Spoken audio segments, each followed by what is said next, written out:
Hi, it's Mike Panja, and we're going to make something today that's really special to me because it is my favorite food in all the world. I discovered it in New York's Chinatown on Bayard Street. I believe the name of the place was Su Chow. I'm not sure, but it was on Bayard Street in New York's Chinatown in the 60s. And the name of the item is a shrimp dumpling, although usually you'd see it in Chinatown as HAR GOW. Now that name, unlike our English and Western languages, has music to it. Besides lyrics, it has music. So it's hi-lo, HAR GOW. That's how you say it. I learned this from my seatmate in a brokerage house when I was a stockbroker many, many years ago. A Chinese lady with the unlikely name of Fatima. She's the one that explained the tonality of the language and the different foods to me. So that's where I learned to say HAR GOW. And that's how you should say it if you're in a Chinese restaurant in a dim sum house and you want to order it and you want to sound good. Say it like that, HAR GOW. Okay, it's a shrimp dumpling, big deal, but it's so good. Now it takes some skill to shape it in the traditional way. And frankly, I don't even have it perfected yet. I make it pretty good. It works well. The thing is, it's so delicious that no one is going to criticize you that it's slightly less than optimum. So make it, enjoy it, let me know how you did and how you like it. Let's get on with it. Here are the ingredients for your HAR GOW filling. We're going to start with our stuffing for our shrimp dumplings. We have cleaned and deveined about a half a pound of shrimp. Buy shrimp that may already be shelled and deveined, which is fine. Do not buy the cooked ones. It won't work for this recipe. You want medium-sized shrimp, and that's about a 25 count, 25 to 30 shrimp per pound. Usually they'll have a number next to any shrimp that are being sold, and that number means how many there are in a pound. You want to be somewhere between 25 and 30. So first step is to, by eyeball, you don't have to weigh it or measure, separate the shrimp into 2 equal piles. Preparing half the batch of shrimp is a 2-step process. I want to press them first. I'm going to use a cleaver. You could use a broad-bladed knife if that's what you have. I'm going to use the cleaver. I'm going to spray one side of it with cooking spray lightly so that the shrimp don't stick.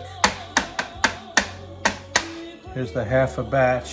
Notice it's a plastic cutting board. That's what I recommend and what is the best thing to use when you're cutting shrimp, any type of fish, or any meat. It's the most sanitary. The wooden or bamboo cutting boards are really good for your knives. They treat your knives right. They don't dull them as quickly.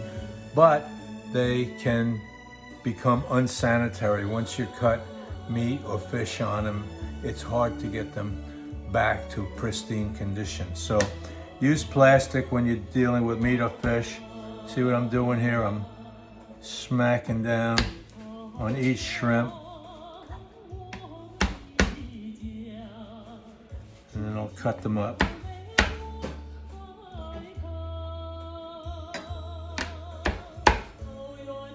Now, not everybody has a cleaver. If you don't have a cleaver, you can use a broad knife. Now I'm going to cut pieces about a ½ inch or so.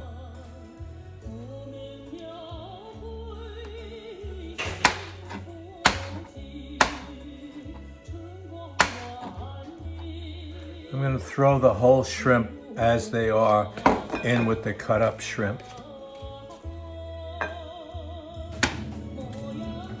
Then we need to chop up about 2 ounces of bamboo shoots. Now this can says it's 5 ounces, so we'll take a little less than half, and that'll be our 2 ounces or 55 grams. So I want to get a little less than half of this can.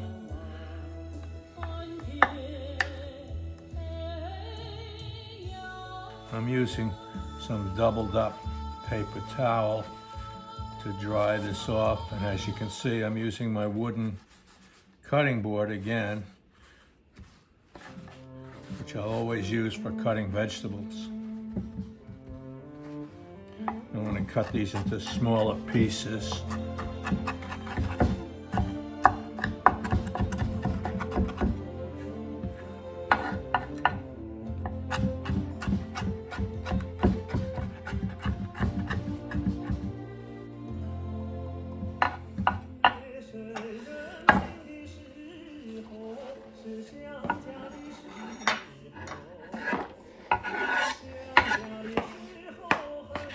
We'll need to cut up 14 grams, about a tablespoon of fresh chives.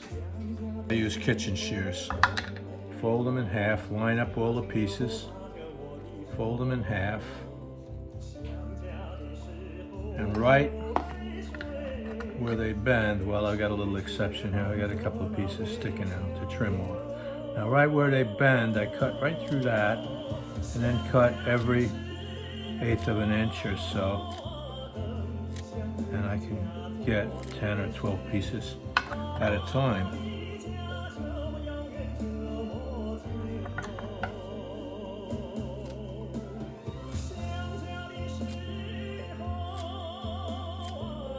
Now a teaspoon of fresh ginger cut fine. You've probably seen this trick before. You use a spoon and you can peel the ginger very easily.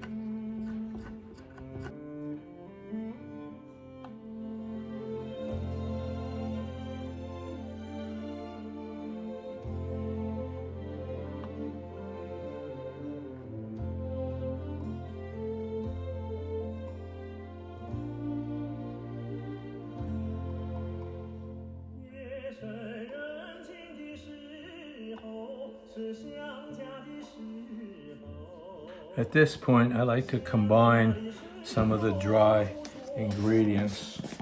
I have the cornstarch, about 2.5 grams is a teaspoon. So let's get that in.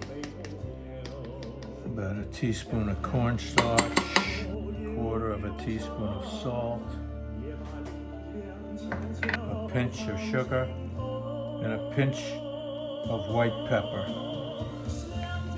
I'm going to put our cut up ginger and chives, bamboo shoots in with the shrimp, along with the dry ingredients.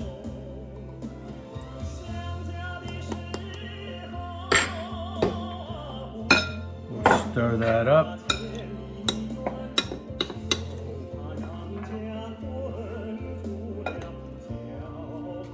I'm throwing in a tablespoon of lard. That's about 14 grams. You don't have to use lard. You can use a vegetable oil if you like. A little too much there, I think. Okay, we'll put some back. There's about a tablespoon of lard going into the mix. Your choice. You can use oil, as I said. A teaspoon of oyster sauce.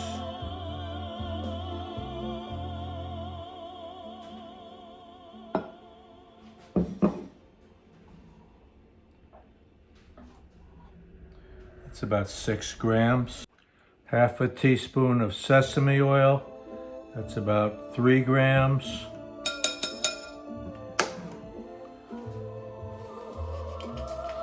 And we'll stir it all up, get it thoroughly mixed.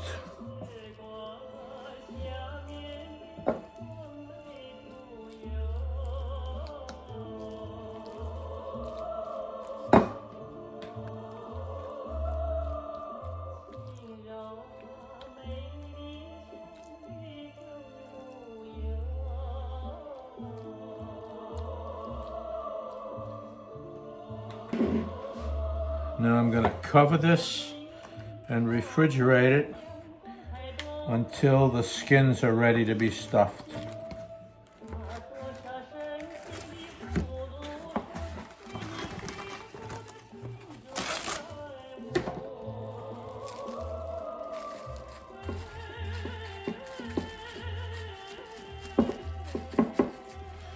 You know, I like to actually have the plastic contact the food I'm covering and then tuck it in around the edges, and that way it's sealed pretty well.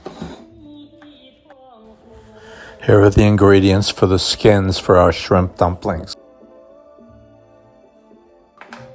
Before you start forming your dumplings, you have to get your steamer ready. Now, there are two different types. I have the stainless steel one here, which has a couple of different sections, and it fits in the pan, and it has a top that goes on it. Pretty neat. You can also get the more traditional bamboo one, which has a bamboo woven cover. It's also pretty neat. This is easier to wash, put in the dishwasher, and that's fine. At any rate, whichever one you have, now didn't I promise I wasn't going to say at any rate anymore? I'll try harder. HAR GOW could be quite sticky when they're hot, so this is just one way of preventing them sticking to your steamer. Get the fattest carrots you could find and cut them at a very shallow angle, a very tight bias angle, thin slices, and what you're going to do is use those slices to line the bottom of your steamer. See if that's enough.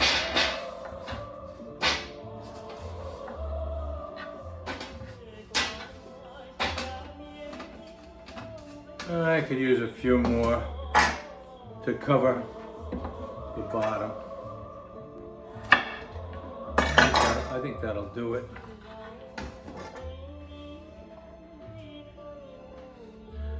The idea here is to hold the dumplings up off the bottom of the steamer so they don't stick. Now, you can also, another traditional way of doing this is use pieces of cabbage or lettuce. Now for the skins. We're going to take 40 grams each of wheat starch and cornstarch. Now, wheat starch is a uniquely Eastern item here, which you'll look for in your Eastern grocery store. You cannot substitute regular flour for it. It has to be wheat starch. Okay, I'm going to get 40 grams, and I'm using my scale again. Sorry for all you cup buffs. It's about a third of a cup.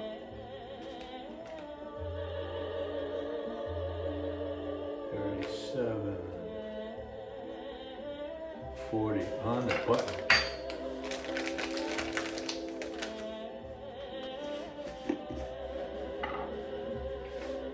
Grams of cornstarch,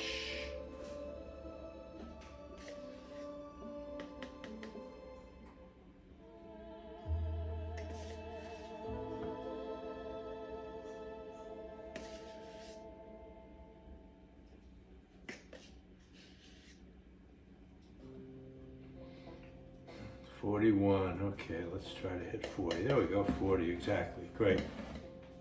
Now, a pinch of salt, and I guess this may be controversial for some of you, a teaspoon of lard. Now, if you have a moral, ethical, aesthetic, or religious objection to lard, there's no reason why you cannot use a vegetable oil instead, about a teaspoonful. Now we're going to add 80 grams or 80 cc's or a third of a cup of boiling water. Get it as close to boiling as you can, but don't go over, because if you get it hotter than 212 degrees Fahrenheit or 100 degrees Celsius, you will be violating one of the basic laws of physics and chemistry. 212 degrees it is.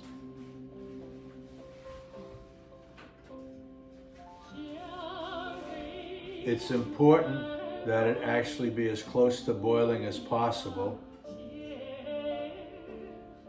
to get good results.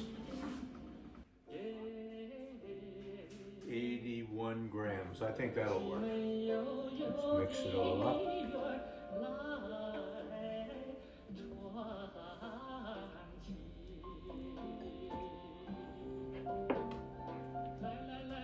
Now, take the dough ball that we've made and knead it a little bit by hand. It's going to be smooth and elastic and uniform. I've weighed my ball of dough and I did a little math and figured out that to get 12 dumplings, I need to make them approximately 12 grams a piece.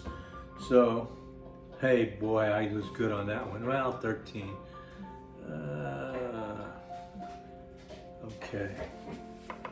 Now, break off the right chunk, make a ball, and what I'm going to do is press it. The traditional way of making har gow is to use the cleaver and press down on it